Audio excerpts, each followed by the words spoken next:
Hello friends, మనం previous వీడియోలో dictionary గురించి తెలుసుకున్నాం. ఇప్పుడు ఆ డిక్షనరీని జూపిటర్ ల్యాబ్ ఉపయోగించి ఎలా ఇంప్లిమెంట్ చేయాలి, ఎలా క్రియేట్ చేయాలి, ఆ డిక్షనరీ యొక్క మెథడ్స్ని ఎలా ఉపయోగించాలో మనం ప్రాక్టికల్గా తెలుసుకుందాం. Okay, let's dive into the topic. So మనం ఇందాక ప్రీవియస్ వీడియోలో చూసినప్పుడు డిక్షనరీని ఎలా క్రియేట్ చేయాలి అనేది తెలుసుకున్నాం కదా. దానిని కర్లీ బ్రాకెట్స్ ఉపయోగించుకొని క్రియేట్ చేయాలి. సో ఆ విధంగా ఇప్పుడు మనం క్రియేట్ చేద్దాం. మన ప్రీవియస్ స్లైడ్స్లో మనం డిక్షనరీ నేమ్ ప్రోడక్ట్స్ అని తీసుకున్నాం. ఇది డిక్షనరీ నేమ్. సో దీంట్లో మనకి కీ వాల్యూస్ ఏంటి అంటే products of A chemical business. First product ఏంటి మనం తీసుకుంది? ఫినాయిల్.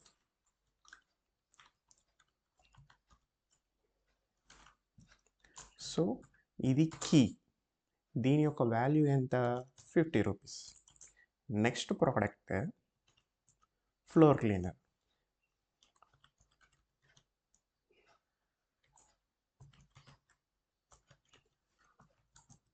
సో జనరల్గా మనం నేమింగ్స్ ఇచ్చుకునేటప్పుడు స్పేస్ కన్నా కూడా ఇలా అండర్ స్కోర్ ఉపయోగించుకోవడం కోడింగ్లో చాలా మంచిది. సో దీని యొక్క వాల్యూ 80 రూపీస్. నెక్స్ట్ ప్రోడక్ట్ వచ్చేసి హ్యాండ్ వాష్.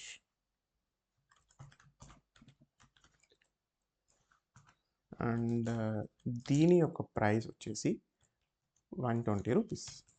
ఓకే, దీన్ని ఇప్పుడు మనం ఎగ్జిక్యూట్ చేద్దాం. సో ఇది ఎగ్జిక్యూట్ అయింది. ఇన్ కేస్ మనకేమన్నా సింటాక్స్ ఎర్రర్స్ అంటే ఏమన్నా ఈ కొటేషన్ మర్చిపోయినా, లేకపోతే ఈ ఓపెన్ కర్లీ బ్రాకెట్ ఓపెన్ చేసాం, ఇన్ కేస్ ఇది ఇవ్వడం మర్చిపోయినా, ఇలా మర్చిపోయినా మనకి ఎర్రర్ అనేది వస్తుంది. సో ఇక్కడ ఇన్కంప్లీట్ ఇన్పుట్ ఎర్రర్ అంటే ఈ ఇన్పుట్ అనేది ఇన్కంప్లీట్ ఉంది. ఎందుకు ఇన్కంప్లీట్ ఉంది? ఇక్కడ కర్లీ బ్రాకెట్ ఓపెన్ చేసాం బట్ క్లోజ్ చేయడం మర్చిపోయాం. సో అందుకని ఇన్కంప్లీట్ ఎర్రర్, ఇన్పుట్ ఎర్రర్ అనేది అయితే వచ్చింది మనకి. సో అలా మనకి ఇన్ కేస్ ఏమైనా సింటాక్స్ ఎర్రర్స్ అలాంటివి ఏమన్నా ఉంటే మనకి ఈ విధంగా ఎర్రర్ అనేది మనకి చూపిస్తుంది అనమాట. ఇప్పుడు దీంట్లో ఏమీ రాలేదు కాబట్టి నెక్స్ట్ లైన్లోకి వెళ్ళింది కాబట్టి మనకి ఎటువంటి ఎర్రర్స్ అనేవి లేవు. సో ఇప్పుడు ఈ యొక్క డిక్షనరీని ఏ విధంగా యాక్సెస్ చేయొచ్చో చూసుకుందాం. సో ప్రింట్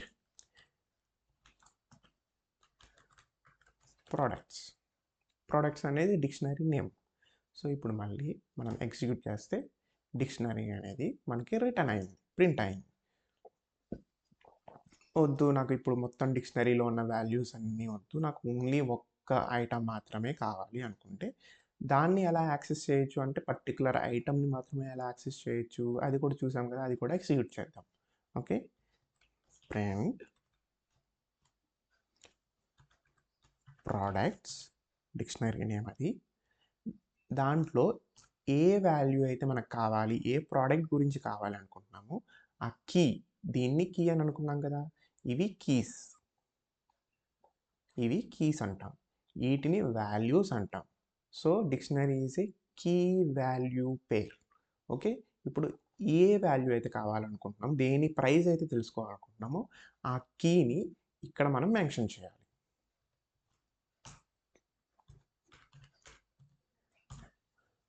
సో ఇప్పుడు ఒక సేల్స్ పర్సన్ ఉంటారు, తనకి ఫినాయిల్ ఒక ప్రైస్ ఎంతో తెలియదు. సో ఈ పర్టికులర్ లైన్ ఉపయోగించుకొని, కోడ్ని ఉపయోగించుకొని దాని ప్రైస్ ఎంతో తెలుసుకోవచ్చు. So phenyl price 50 rupees per litre. ఈ విధంగా మనం డిఫరెంట్ ఒక కీస్, డిఫరెంట్ ఒక ఐటమ్స్ని మనం యాక్సెస్ చేసుకోవచ్చు. ప్రింట్ అనేది ఉపయోగించకుండా కేవలం ప్రోడక్ట్స్ అంటే డిక్షనరీ నేమ్ ఇచ్చేసి ఈ కీ వాల్యూ ఇచ్చినా కూడా మనకి అవుట్పుట్ అనేది వస్తుంది. Okay, yeah. సో ఇది మనం డిక్షనరీ క్రియేట్ చేయడం ఎలాగో చూసాం, దాంట్లో ఉన్న వాల్యూస్ని, కీ వాల్యూస్ని, ఐటమ్స్ని ఎలా యాక్సెస్ చేయాలో కూడా చూసాం. నెక్స్ట్ మనం ఏం చేద్దామంటే యాడ్. ఇప్పుడు ఒక కొత్త ప్రోడక్ట్ వచ్చింది, నేను కొత్త ప్రోడక్ట్ని లాంచ్ చేశాను, ఆ ప్రోడక్ట్ని డిక్షనరీలో ఎలా యాడ్ చేసుకోవాలో చూద్దాం. ఓకే, ప్రోడక్ట్స్ డిక్షనరీ నేమ్, ఆ లోపల ఉన్న ప్రోడక్ట్, ఈ 3 కాకుండా కొత్త ప్రోడక్ట్ నేమ్ ఏంటి, ఆ నేమ్ని మనం ఇక్కడ యాడ్ చేసుకోవాలి. సోప్, ఆ సోప్ యొక్క వాల్యూ ఏంటి, ఈ సోప్ అనేది కీ, దీనికి వాల్యూ ఉండదు కదా, కీ వాల్యూ పేరు కదా, దీని యొక్క వాల్యూ ఏంటి, సోప్ అనేది 90 రూపీస్ అనుకున్నాం, ఒక పెద్ద సైజ్ సోప్. సో దీన్ని ఎగ్జిక్యూట్ చేయాలి. ఎగ్జిక్యూట్ అయిపోయింది ఎర్రర్ లేకుండా. నౌ ఇప్పుడు ఈ వాల్యూ అనేది దీంట్లో యాడ్ అయిందో లేదో ఎలా తెలుసుకోవచ్చు, మళ్ళీ ప్రోడక్ట్స్ అనే డిక్షనరీని మనం ప్రింట్ చేస్తే దాంట్లో యాడ్ అయిందా లేదో తెలుసుకోవచ్చు. ప్రింట్ ప్రోడక్ట్స్, అంతే, డిక్షనరీ నేమ్ ఇక్కడ యాడ్ చేసాం కదా, అప్పుడు ఈ 3 వచ్చినాయి. ఇప్పుడు ఇది యాడ్ చేసాం కదా, ఏం వచ్చిందో చూద్దాం. సి సోప్ అనే ప్రోడక్ట్ కీ వాల్యూ అనేది యాడ్ అయితే జరిగిపోయింది. ఈ విధంగా యాడ్ చేసుకోవచ్చు. నెక్స్ట్ ఇప్పుడు ఈ రన్ వార్ ఇవన్నీ జరుగుతున్నాయి, raw material price obviously increase అవుతాయి. సో ఇంక్రీజ్ అయినప్పుడు ఇదే ప్రైస్కి మనం అమ్మగలమో లేదు, ప్రైస్ అనేది అప్డేట్ చేయాలి. సో ఉన్న డిక్షనరీ వాల్యూని అప్డేట్ చేయడం ఎలాగో చూద్దాం. ప్రోడక్ట్స్ డిక్షనరీ నేమ్, ఏ వాల్యూ అయితే అప్డేట్ చేయాలో ఆ పర్టికులర్ కీని ఉపయోగించుకోవాలి. ఫినైల్ ప్రైస్ 50 నుంచి 55కి అయింది. ఓకే, కొత్త వాల్యూని ఇక్కడ ఇవ్వాలి, 55కి అయింది. ఇంతకుముందు 50 ఉంది, ఇప్పుడు 55.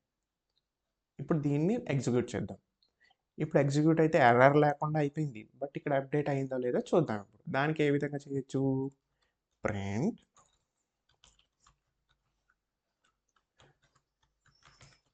ప్రోడక్ట్స్, ఏ వాల్యూ చూద్దాం అనుకుంటున్నాం, ఫినైల్ వాల్యూ చూద్దాం అనుకున్నాం. సో ఆ పర్టికులర్ కీని మనం స్పెసిఫై చేస్తే ఇక్కడ ఆ వాల్యూ అనేది అప్డేట్ అయ్యిందా లేదా అనేది మనకి తెలిసిపోతుంది. ఇప్పుడు దీన్ని ఎగ్జిక్యూట్ చేద్దాం. 55, ఇంతకుముందు 50 ఉంది, ఇప్పుడు ఇలా అప్డేట్ చేసిన తర్వాత 55 అయింది. సో డిక్షనరీ వాల్యూ అనేది అప్డేట్ చేసుకోవచ్చు, మ్యూటబుల్ అని అనుకున్నాం కదా, చేంజ్ చేయొచ్చు అని, ఇదే అన్నమాట. ఓకే, నెక్స్ట్ ఇప్పుడు ఈ ప్రోడక్ట్ హ్యాండ్ వాష్ అనే ప్రోడక్ట్ డిలీట్ చేసేద్దాం, ఎందుకంటే నేను ఇది ప్రొడక్షన్ చేయడం ఆపేసాను. సో ఆ ప్రోడక్ట్ అనేది ఇంకా no more available in my industry. So దాన్ని డిలీట్ చేసేయాలి. అప్పుడు ఏం ఉపయోగించవచ్చు, డిల్ అనే కీవర్డ్ని ఉపయోగించి products dictionary name hand wash, ఏ కీని డిలీట్ చేయాలనుకుంటున్నావు, hand wash. So hand wash అనే నేమ్ ఇక్కడ ఇవ్వాలి, hand wash. Okay, so error లేకుండా ఎగ్జిక్యూట్ అయింది. సో ఇప్పుడు ఆ హ్యాండ్ వాష్ అసలు డిలీట్ అయిందా లేదా అనేది చెక్ చేద్దాం. ప్రింట్ ప్రోడక్ట్స్, హ్యాండ్ వాష్ అనేది డిలీట్ అయిపోయింది. ఇప్పుడు ఈ కీ అనేది హ్యాండ్ వాష్ దాంట్లో లేదు. ఇప్పుడు ఒకవేళ మళ్ళీ హ్యాండ్ వాష్ ఇచ్చామనుకో మనకి ఏమైనా ఎర్రర్ వస్తుందా లేదు చూద్దాం.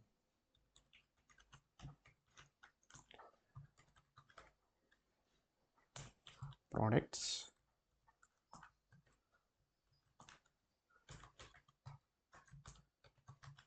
హ్యాండ్ వాష్, ఇదైతే మన డిక్షనరీలో నుంచి అయితే తీసేసాం. ఓకే, ఏం ఎర్రర్ వచ్చిందో చూద్దాం. కీ ఎర్రర్ ఏం చెప్తుంది, హ్యాండ్ వాష్ అనేది కీ అనేది ఈ ప్రోడక్ట్ డిక్షనరీలో లేదు. సో మనకు అందుకని కీ ఎర్రర్ అనేది వచ్చిందనమాట.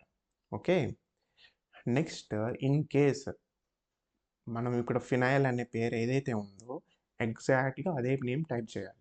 పైథాన్ అనేది కేస్ సెన్సిటివ్, అంటే ఏంటంటే ఇప్పుడు ఫినైల్ అనేది ఇక్కడ PHENYL ఇవన్నీ స్మాల్ లెటర్స్లో ఉన్నాయి, మనం కూడా స్మాల్ లెటర్లోనే ఉపయోగించాలి. సపోజ్ ఇక్కడ పి అనేది క్యాపిటల్ లెటర్ ఇచ్చామనుకోండి, అది కేస్ సెన్సిటివ్ కదా. సో క్యాపిటల్ PHEYNL అనేది స్మాల్ లెటర్స్లో రెండు వేరు వేరు నేమ్స్గా ఉంటాయన్నమాట. సో దాన్ని కేస్ సెన్సిటివ్ అంటాం. చూద్దాం అది కూడా ఒకసారి. ప్రింట్ ప్రోడక్ట్స్, ఇక్కడ క్యాపిటల్ లెటర్ ఇస్తున్నా PHENYL phenyl, same spelling but ఇక్కడ ఈ లెటర్ అనేది క్యాపిటల్లో ఇచ్చాను. ఇప్పుడు కూడా కీ ఎర్రర్ వచ్చింది చూసారా, సేమ్ స్పెల్లింగ్ బట్ క్యాపిటల్ లెటర్లో ఉండడం వల్ల మనకి ఏమైంది, ఎర్రర్ అనేది వచ్చింది. సో ఈ కీ రెండు వేరు అని చెప్పి వచ్చింది. సో ఇప్పుడు మనం దీన్నే కాపీ చేసి పేస్ట్ చేద్దాం. ఇక్కడ ఒరిజినల్ నేమ్ స్మాల్ p ఉంది కదా, అదే ఇచ్చి చూద్దాం. సో ఇది ఎగ్జిక్యూట్ అయింది. సో దీన్నే కేస్ సెన్సిటివ్ అంటారు.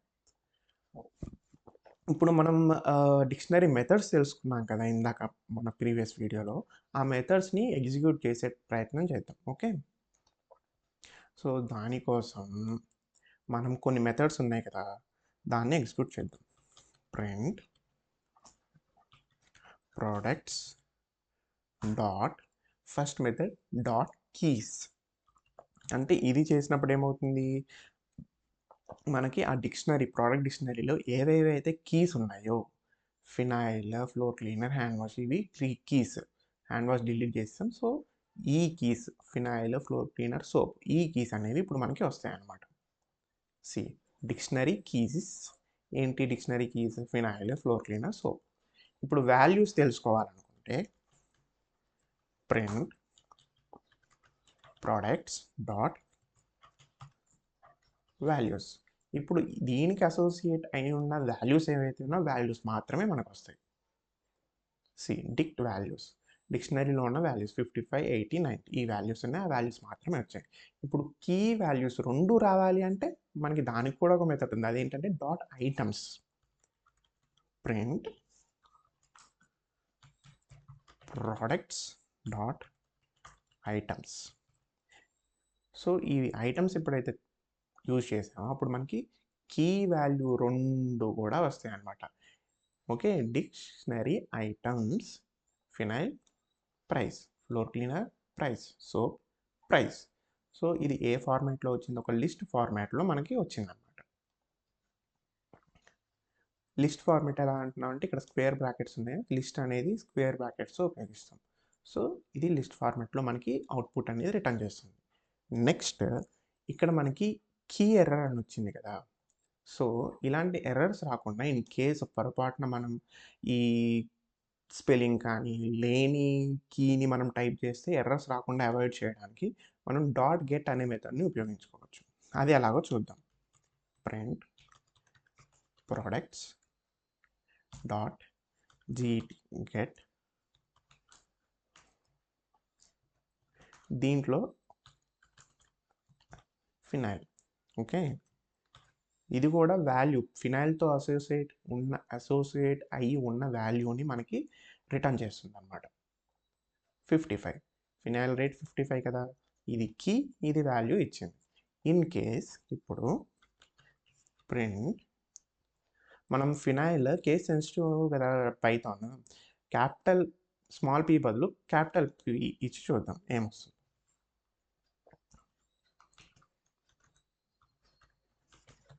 products dot get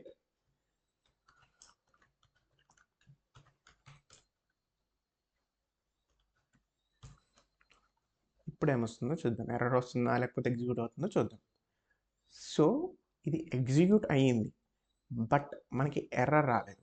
ఇందాక మనకి ఎప్పుడైతే ఈ విధంగా వాల్యూని రిట్రీవ్ చేసుకుందాం అనుకున్నాం, ఈ విధంగా ఎగ్జిక్యూట్ చేయదు రిటర్న్ వాల్యూ తెలుసుకుందాం అనుకున్నాం, అప్పుడు మనకి కీ ఎర్రర్ వచ్చింది, ఎందుకంటే క్యాపిటల్ P ఉపయోగించాము. కానీ ఒరిజినల్ కోడ్లో మనకి స్మాల్ p ఉంది. బట్ ఇక్కడ డాట్ గెట్ అనే దాన్ని ఉపయోగించడం వల్ల మనం ఏమైనా పొరపాటున వేరే నేమ్ ఇచ్చినా సరే ఆ వాల్యూ లేదు, ఆ కీ లేదు అని చెప్పి మనకి నన్ అని ఇస్తుంది, కానీ ఎర్రర్ అనేది రాదు. ఈ విధంగా ఏం చేయొచ్చు అంటే ఇన్ కేస్ ఒక ప్రోగ్రామ్ రన్ అవుతుంది, పెద్ద ప్రోగ్రామ్, ఆ ప్రోగ్రామ్ అనేది సాఫీగా రన్ అవ్వాలి, ఎలాంటి ఎర్రర్స్ రాకుండా. అటువంటి టైంలో ఇలాంటి డాట్ గెట్ అనే మెథడ్ని మనం ఉపయోగించుకోవచ్చు. నెక్స్ట్ ఇందాక వాల్యూ అప్డేట్ చేసాం కదా, ఏ విధంగా అప్డేట్ చేసాం, ఇక్కడ ఈ విధంగా అప్డేట్ చేసాం. అంటే ఫినాయిల్ ప్రైస్ని 50 ఉండేది 55కి అసైన్ చేసి అప్డేట్ చేసాం. బట్ మనకు ఒక మెథడ్ ఉందన్నమాట, అప్డేట్ అనే మెథడ్. ఆ మెథడ్ని ఉపయోగించి కూడా అప్డేట్ చేసుకోవచ్చు. అది ఎలాగో చూద్దాం. ప్రింట్ ప్రోడక్ట్స్ డాట్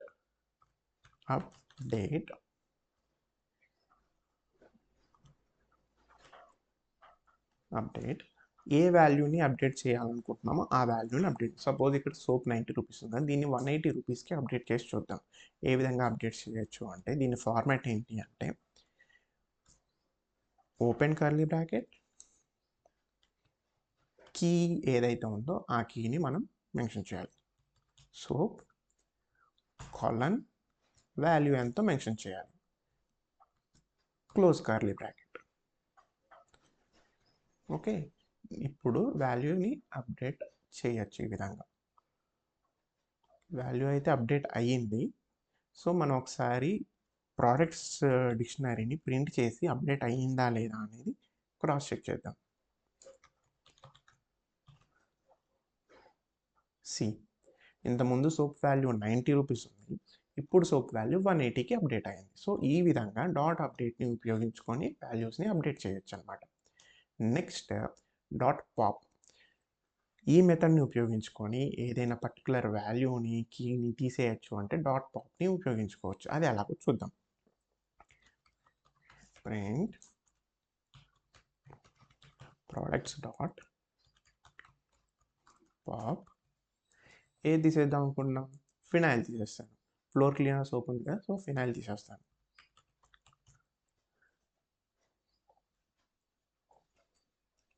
సో ఈ పాప్ ఏం చేస్తుంది అంటే ఈ ఫినాయిల్తో అసోసియేట్ అయిన వాల్యూ 55 దాన్ని రిమూవ్ చేస్తుంది. బట్ మనకి ఇక్కడ నన్ అని ఇది వేరే అప్డేట్ కానీ అప్డేట్ మనకి నన్ అని ఇచ్చింది కదా, బట్ ఇదైతే అప్డేట్ చేసింది బట్ నన్ అని రిటర్న్ చేసింది కదా. బట్ ఈ పాప్ ఏం చేస్తుంది అంటే వాల్యూని తీసేస్తుంది, బట్ ఏ వాల్యూ తీసేసిందో కూడా మనకి రిటర్న్ చేస్తుంది. బట్ ఈ వాల్యూ అయితే రిమూవ్ అయిపోయింది. ఇప్పుడు రిమూవ్ అయిందా లేదా ఒకసారి క్రాస్ చెక్ చేద్దాం.